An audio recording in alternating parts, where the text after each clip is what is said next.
Bonjour, bonjour. Je suis présentement à la cathédrale. J'attends mon invité, Viateur Lefrançois, un écrivain qui nous conte des histoires. En particulier, la dernière qu'il a mis en marché, c'est celle de Samuel de Champlain. Ici Luc Archambault. Bienvenue à Studio Saint-Jean. Bien le bonjour. Ici Louis Lemieux, votre fier député de Saint-Jean. Ce que vous regardez en ce moment, c'est Studio Saint-Jean. Studio Saint-Jean, c'est la chaîne télé de votre député au service de la communauté. Et ça fait 4 ans que ça dure. Ça fait 4 ans qu'on découvre ensemble des personnes ou qu'on apprend à les connaître mieux. Et c'est vrai aussi pour les organismes, quels qu'ils soient. Économique, politique, on va se garder une petite gêne, là, mais tout le reste, culturel, toute l'affaire. L'idée, c'est de mieux se connaître, de se parler davantage. Voici donc une autre réalisation de Studio Saint-Jean.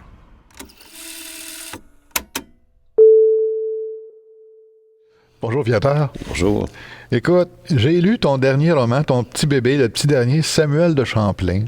Comment tu l'appelles? Le visionnaire. Le visionnaire, effectivement. Ouais. Quand on lit le livre, on comprend pourquoi elle t'a dit ça.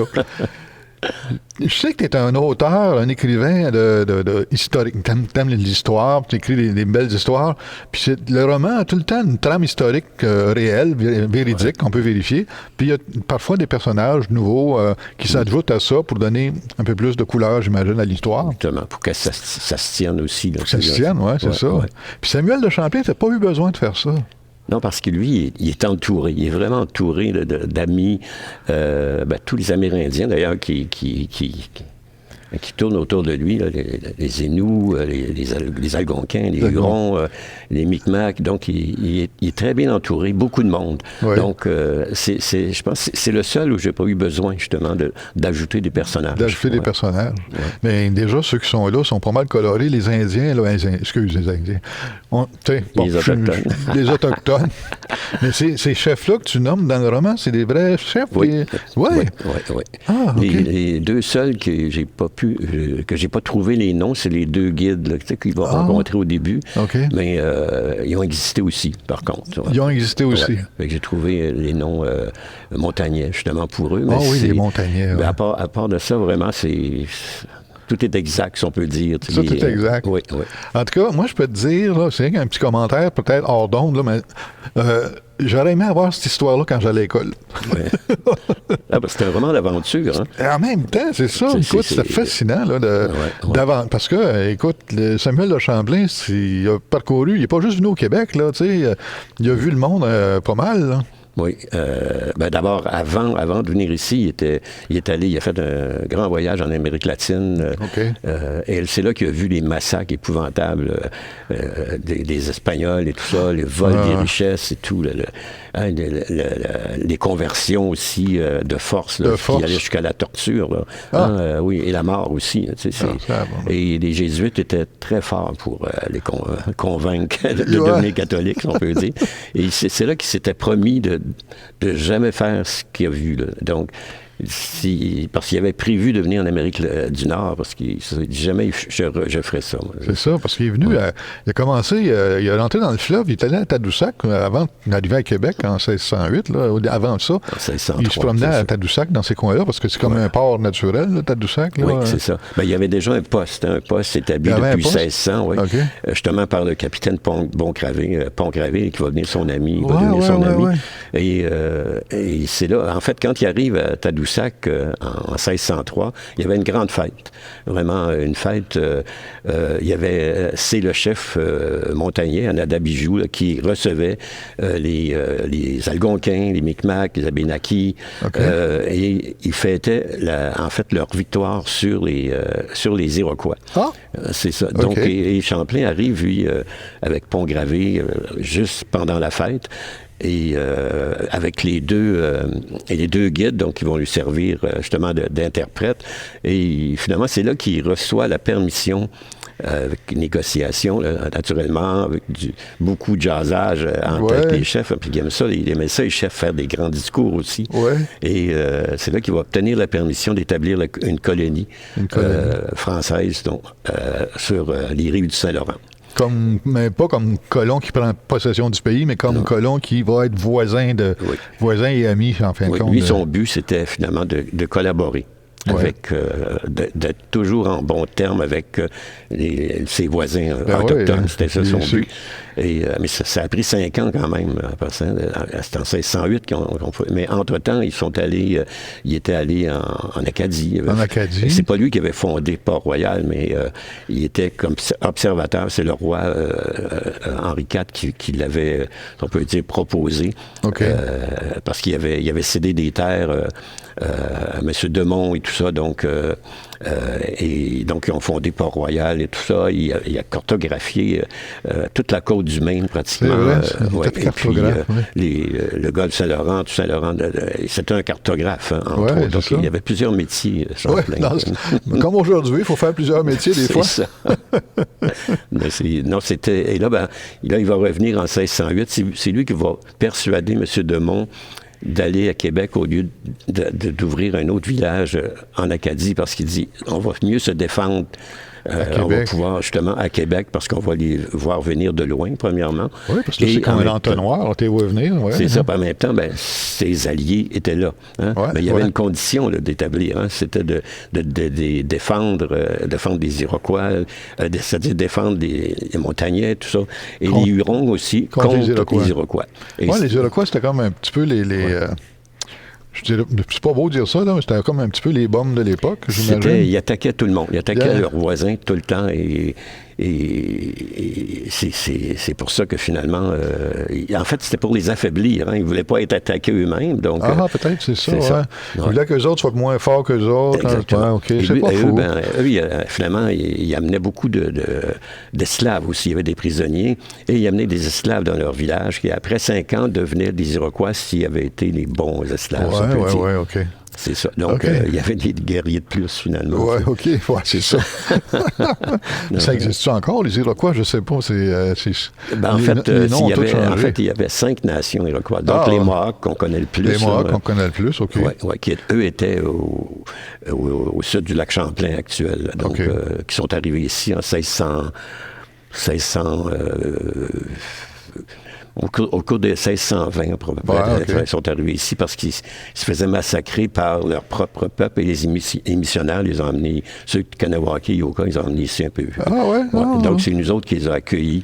Et qui leur a donné des terres à l'époque. Parce que quand Jacques Cartier est arrivé lors de ses voyages, 60 ans plus tôt, toutes les rives du Saint-Laurent étaient remplies justement de ce qu'ils appellent les Iroquois du Saint-Laurent, mais ils ne savaient pas quel genre de peuple. Ils ont pas, c'était à l'époque, ils n'ont pas noté ça, mais quand Champlain arrive, il n'y en a plus. Il n'y en a plus. Donc, ils sont déplacés. En fait, eux, c'était... Le village durait à peu près 15 ans, le village iroquois. Ils semaient, et là, les terres devenaient comme trop pauvres. En même temps, il n'y avait pas l'hygiène qu'on a aujourd'hui. Donc, ils allaient s'établir ailleurs. Mais ils pensent que ce sont des guerres qui ont lieu, qui ont été chassés du territoire. Et c'est pour ça que Champlain a pu s'établir, parce que les rives étaient vides. Québec, il n'y avait pas entre Montréal et Québec. Même Montréal, il n'y avait personne encore ici. Donc, c'est pour ça que c'est intéressant. Il a pris un territoire vierge, Champlain. C'est ça. Il n'a pas tassé personne pour s'établir. Il n'y avait personne. C'est ça. Donc, on peut s'installer ici. Exactement. Avec la permission des chefs, là, évidemment. C'est ça. Il a gardé des bonnes relations avec eux autres toute sa vie, finalement. Oui, parce que même, comme les Hurons, à un moment donné, dans les livres, ils se rencontrent à Montréal, puis ils veulent commercer uniquement avec lui. Parce qu'il disait, toi, tu respectes nos coutumes, tu sais, contrairement aux agents des compagnies qui étaient plutôt affamés de richesse, donc qui respectaient pas du tout. Alors, c'est pour ça que finalement, ils ont établi ça. Et ça, ce sont justement les Iroquois, les Algonquins, pas les Iroquois, les Hurons, les Algonquins qui ont choisi Champlain. Ils ont choisi Champlain. Et naturellement, les Montagnais aussi. Les Montagnais aussi, c'est tous des alliés, ces gens-là. Exactement. C'est intéressant, ce bout-là, parce que... Oui, effectivement, c'est pas mal intéressant. Puis en même temps, Champlain, ça n'a pas été facile quand même de jaser avec ces gars-là, puis de dire, OK, on s'établit, puis on va être amis, on va être voisins, tout. Mais il y avait aussi des intrigues aussi à la maison. Je parle à la maison, je parle en France, là, à la cour, on va appeler ça comme ça. Absolument, oui. C'était-tu assez épouvantable, les intrigues? dirais, d'enfant d'école. Là.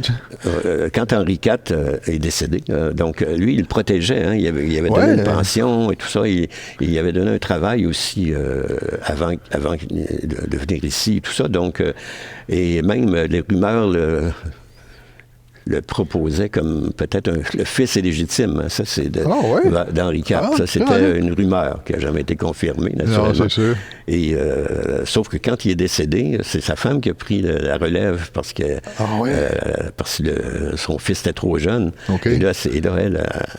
Je dois dire que la corruption s'est mise dans ça. Elle, c'était une Italienne. Donc, elle a fait venir ses Italiens, puis tout ça. Donc, la familia, puis tout. Oui, c'est ça. Ah, oui, c'est ça. Fait que, et là, le peuple était vraiment tanné. Et là, finalement, le roi, à 16 ans, avec les amis, il a décidé que c'est lui qui était le roi maintenant. Il a envoyé sa mère en exil. Et comme par hasard, son bras droit était assassiné. On ne sait pas pourquoi. C'est un addon. On va dire que c'est un addon.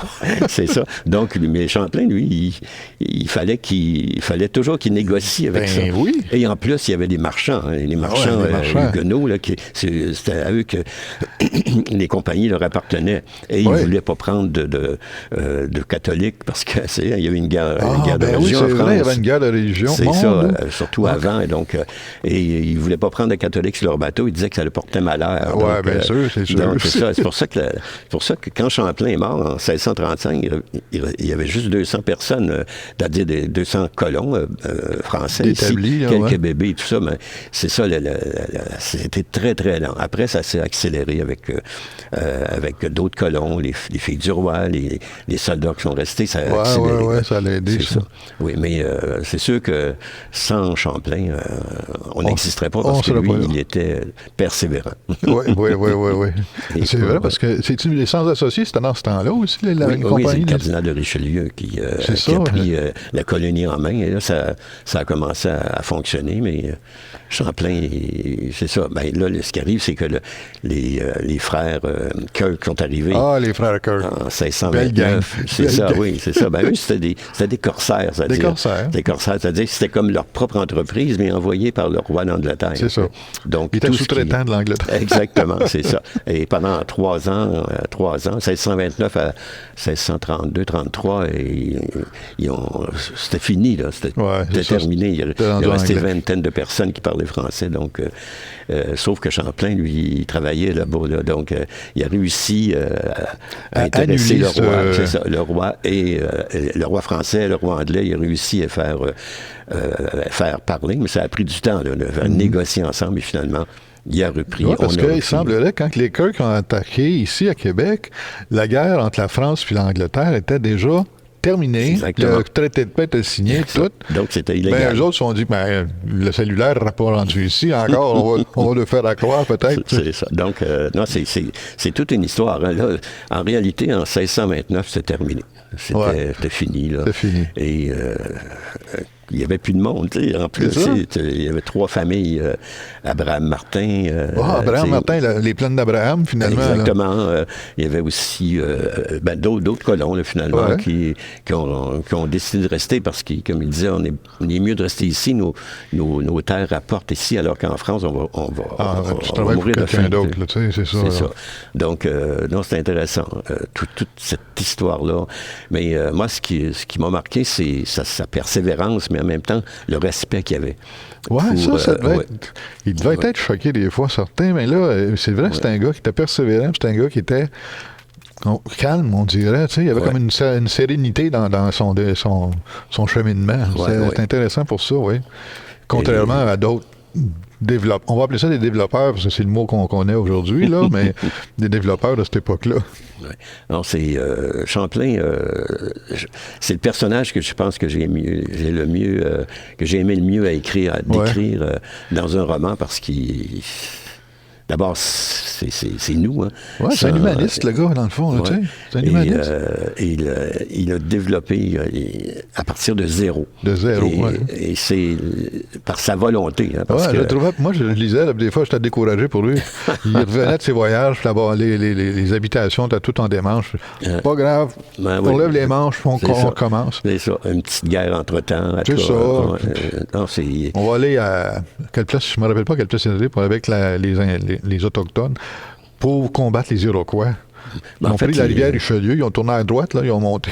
C'est ça. C'est lui qui a donné son nom au lac Champlain. Au lac Champlain, oui. Lui a été blessé aussi. Là. Il y avait eu une guerre aussi au bord du Richelieu, près de Saint-Ours aussi. Ouais. Une autre bataille là, assez importante. Là. Et il y avait aussi la plus grande, quand il est allé au lac Ontario, donc en Ontario. En Ontario, OK. Là, il y a eu 2 flèches dans la jambe aussi. OK. Et finalement, il a passé tout l'hiver avec les Hurons.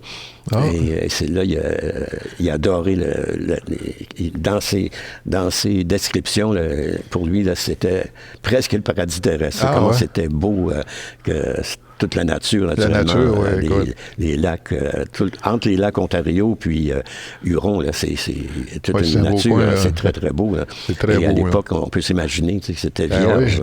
C'est encore beau aujourd'hui. Dans le temps, c'est encore plus beau. Exactement. Là, et là, il a visité plusieurs tribus. Il a passé pendant 1 an. Il en a profité. Il a visité plusieurs tribus. Pour aller les saluer, puis connaître les coutumes. Lui, il s'intéressait beaucoup aux coutumes. En même temps, ça permettait aussi il écrivait, il écrit 4 livres, donc ça lui permettait aussi d'aller chercher beaucoup comme on dit, de stock là, pour d'informations pour ses livres aussi. Absolument. Oui, c'est ça qui c'était un gars polyvalent. C'est pour ça que j'aurais pu faire une brique 3 fois comme ça, là, mais je voulais que ça soit concis. Moi, je trouve que ça se lit très bien. Tu embarques dans l'histoire, tu t'aimes le personnage, tu aimes les amis de ce personnage-là. Tu sais, les méchants, les frères Kirk, c'est des méchants, là, mais tu sais qu'il va gagner sur eux autres en quelque part. Tu devines que, l'histoire est bien comment enfilée ou en tout cas bien écrite. Là. Ficelée ou autre chose. Oui, c'est ça. Tant mieux, merci beaucoup. Oui, j'ai bien aimé ça. On est toujours, comme auteur, on est tout le temps inquiet. On est inquiet. Est-ce que les gens vont aimer ça? Hein? Oui, c'est Parce que quand le livre est rendu sur les tablettes... ça appartient au monde. Ça ne nous appartient plus. Là. Donc, c'est pour ça que quand on met un livre sur le marché, l'éditeur essaie de s'assurer que ça va fonctionner. Oui, c'est ça. En tout cas, celui-là, moi, en tout cas, je l'ai adoré. Je l'ai adoré parce que, pour moi, tu es un auteur pour une jeunesse, OK? Ça me fait plaisir d'avoir lu ton livre parce que je me sens jeune parce que je comprends bien l'histoire puis la dynamique de cette histoire-là. En plus, c'est basé sur la réalité de ce personnage-là, sur l'histoire connue et écrite en quelque part là, que tu as pu retracer pour ça. J'en ai d'autres romans historiques. En fait, ils sont destinés à tout le monde en réalité. Oui, c'est à tout le monde. C'est les ados adultes en réalité. Mais quand je vais dans les salons du livre, je sais que c'est les adultes qui l'achètent. Qui achètent mes livres, les Patriotes, La Conquête, Jacques Cartier. Mais par contre, il y a des surtout les garçons. Hein, les ados aiment l'histoire plus que les filles. Les filles, ça vient plus tard. Pour l'histoire. Mais les gars apprennent l'histoire pour compter aux filles. Il y a peut-être ça aussi, c'est ça.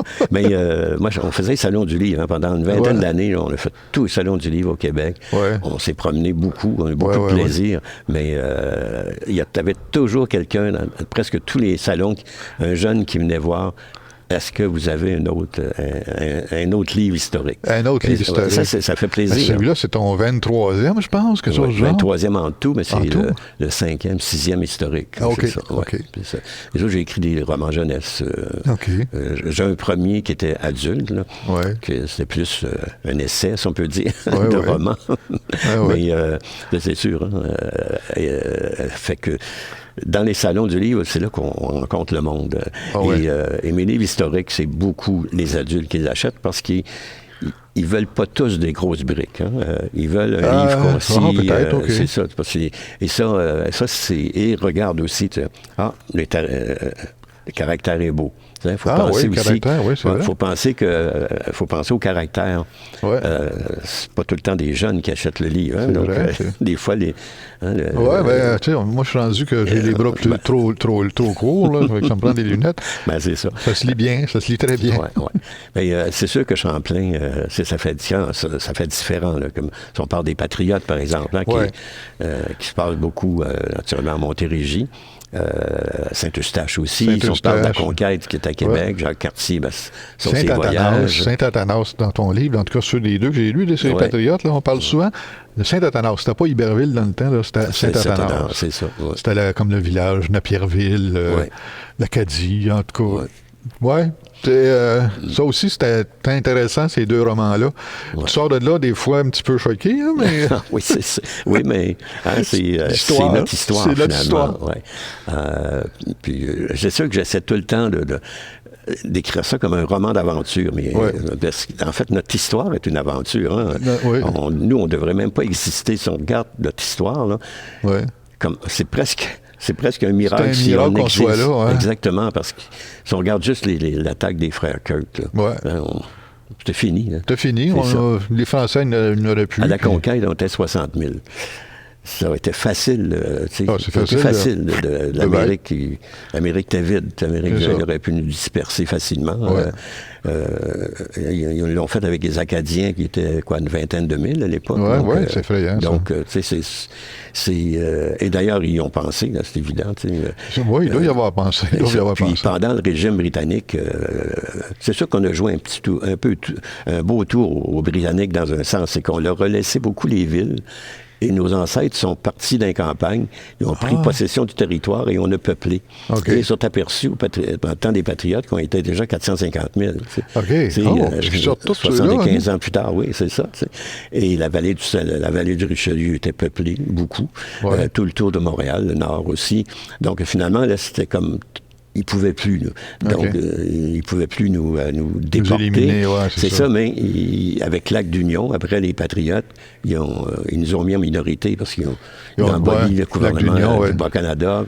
Ils ont uni les deux Canada ensemble. Puis on a payé leurs dettes, puis tout. Là. Oui, c'est ça. Ils nous doivent une grosse somme. Ils nous doivent, avec les intérêts courus et composés, ils doivent pas mal d'argent. C'est des milliards. Des milliards. C'est ça. Mais, ça, on va falloir se revoir pour cette histoire-là. Mais l'acte d'union, en fait, moi, je pense que l'acte d'union, c'est le début vraiment du Canada. C'est-à-dire qu'on était deux. Du Canada moderne. 30 ans plus tard, ou en tout cas, en 67, ils ont ajouté d'autres provinces avec une autre constitution. Mais le Canada a commencé en 1840, en réalité. C'est pas un vieux pays. C'est un ado comme pays encore, dans le fond. Ah oui, c'est ça. Mais, sauf que la Constitution... disons que la Constitution est comme la Bible. C'est ça, c'est le mode d'emploi, là. Mais ça aurait été drôle, par exemple, que ce soit Champlain ait pu, comment je voudrais dire, que sa philosophie ait pu se rendre jusqu'à nous autres, au lieu d'avoir été conquis, etc. Là, bon, ça avait été poursuivi, cette philosophie-là. C'est bien différent aujourd'hui. Oui, parce qu'en fait, même en Nouvelle-France, on vivait avec les Autochtones. C'était pas des ennemis, là, c'est sûr. Je ne veux pas dire que c'était parfait. Là. Donc, sûrement pas. Parce qu'en fait, les gens de la Nouvelle-France avaient besoin des Autochtones. Les Autochtones avaient besoin de nous autres aussi. Et donc, les francophones ont tout le temps eu quand même... ils ont tout le temps négocié avec les Autochtones. À l'époque de la Nouvelle-France, qui se rendait jusqu'en Nouvelle-Orléans, il y avait peut-être 200 forts et on n'a jamais imposé de fort. En tout cas, ce que j'ai pu voir, il y avait toujours une négociation avec la tribu du coin. Donc, pour s'établir. Et c'est comme ça que les coureurs des bois, naturellement, étaient un peu les relations publiques. D'ailleurs, je lisais l'autre fois qu'ils ont laissé, aujourd'hui, ils peuvent compter les descendants des coureurs des bois, les métis, à 5 millions en Amérique du Nord. C'est pas sérieux. Donc, ils ont fait beaucoup de relations publiques. Ça fait beaucoup de relations publiques, ça? Oui, c'est ça. Non, mais c'est juste pour dire que les relations étaient très bonnes à l'époque de la Nouvelle-France. Absolument. C'est sûr que les Anglais, en prenant la Nouvelle-France... ça changeait tout. On n'avait plus droit au chapitre, d'abord, c'est ça. Et on n'a plus droit au chapitre depuis cette époque-là. C'est ça. Ouais. C'est pour ça que des livres comme ça, c'est important. Ça nous rappelle d'où on vient, puis ça nous aide à voir peut-être où ce qu'on s'en va. Oui, exactement. Oui. C'est sûr que avoir le respect pour les autres peuples comme lui avait, si on suivait cet exemple-là, ça irait bien, là, ça irait mieux. Il faut faire des compromis. Hein? Il négociait tout le temps, Champlain, mais les compromis, il les faisait, puis ça allait bien. Ouais. La preuve, c'est qu'on est là. On est là. Oui, c'est ça. Ouais. On est là.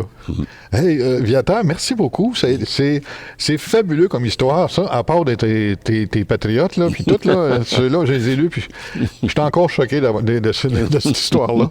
Mais probablement qu'il y en a plusieurs qui seraient choqués aussi, parce que c'est révoltant comme situation. Oui, c'est la suite qui a été encore plus révoltante, qui a été le lac d'Union. C'est ça. Ça, c'était vraiment la tentative de nous assimiler, mais aussi de nous mettre en minorité, puis nous assimiler, mais on n'a pas trop réussi. Heureusement que ça n'a pas viré comme... En tout cas. C'est comme ça. C'est ça. Merci beaucoup. Ça fait plaisir. J'encourage tout le monde à acheter le petit Samuel de Champlain, comment tu t'appelles déjà? Le visionnaire. Le visionnaire. Puis effectivement, c'est un visionnaire. Merci beaucoup. Ça fait plaisir, merci. Ça fait plaisir. Merci beaucoup tout le monde de nous suivre. Écoutez...